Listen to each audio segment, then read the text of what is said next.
So the next topic is Marvell earnings. So Marvell is all in on enterprise data center and the enterprise edge. They've had a very, I would call it a miraculous turnaround over the last 3 years under the leadership of Matt Murphy. So break down the earnings for us, Daniel. Yeah, it was a really strong quarter, and I was really honored this week to get to spend some time with Matt. He also will be at the 6.5 Summit. Who won't be, Pat? I don't know. I mean, I don't know, but you should. I don't want to name drop, but it's more like it's easier to talk about who's not going to be at the summit than it is to talk about who's going to be at the summit. Yeah, I think epic is the word that often gets overused, but is appropriately deployed in this case. So the company beat on both the top and bottom line again, but that's just a small part of the story. This is a company that's in a major transformation. I'm telling you, got to listen to this session because I really had Matt unpack the whole thing. But nice. It was a company that flipped from a company that was making chips at low margins in the consumer space, and over the past several years under Matt's tutelage and his leadership, completely pivoted the company, got into automotive, data center, cloud, and made a number of big acquisitions, starting with Cavium and most recently with Inphi. The earnings were really, really solid, but the response of the market was terrific. And the reason the market responded so well to this wasn't that the earnings were just like blown out, because they weren't. They were good, but was really some of the things that were said. First of all, the company's dealing really well with all the supply issues. And a lot of Marvell's chips fall into that area that has been most impacted, that over 12 nanometer subsegment, and they're managing it very well. They're hitting on their targets and they're continuing to deliver. But what people also really got excited about was that the company has historically reported in a way that's very confusing, basically breaking all its revenue into two categories, storage and networking. And for the first time, and going back into arrears, 7 quarters, the company is going to start reporting subsegments. So you're going to start to see their cloud revenue.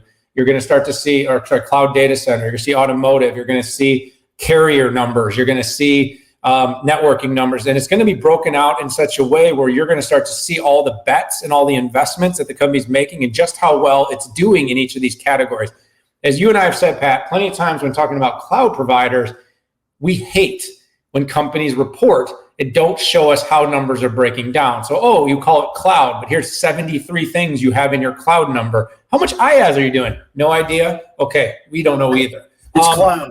Just cloud. It's cloud, okay? Cloud. Everything's cloud, transactional data, cloud. Anyway, but the moral is the street really like that. Another thing that was really impressive that came out during the earnings was the Inphi acquisition began going accretive this quarter. Now, only for a small percentage of it, but most people don't understand.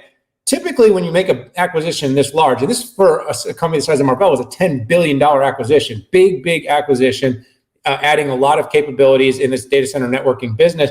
But it actually went accretive for a small percentage, and by next quarter will be fully accretive. So in that next quarter's result, you will fully see the impact that Inphi is having on the company's overall numbers.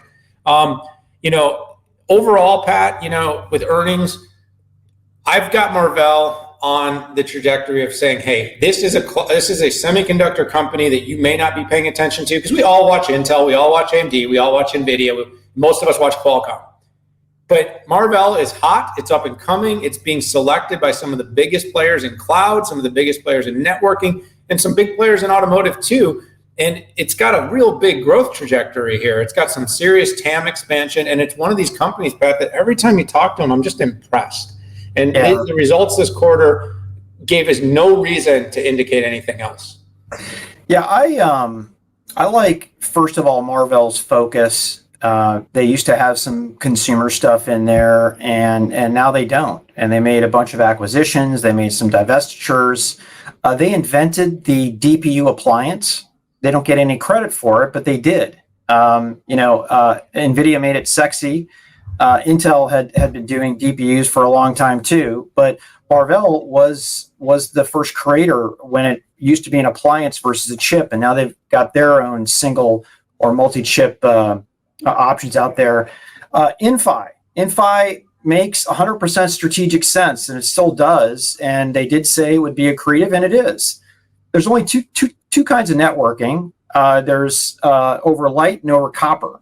Inphi is over light, and the rest of Marvell is copper. So this to me indicates a very big future. And unlike other investment plays that are accretive on day one, I don't see this as a money pit either. I don't see anybody who is going to throw enough money in here to put enough separation where it would be a costly investment for them.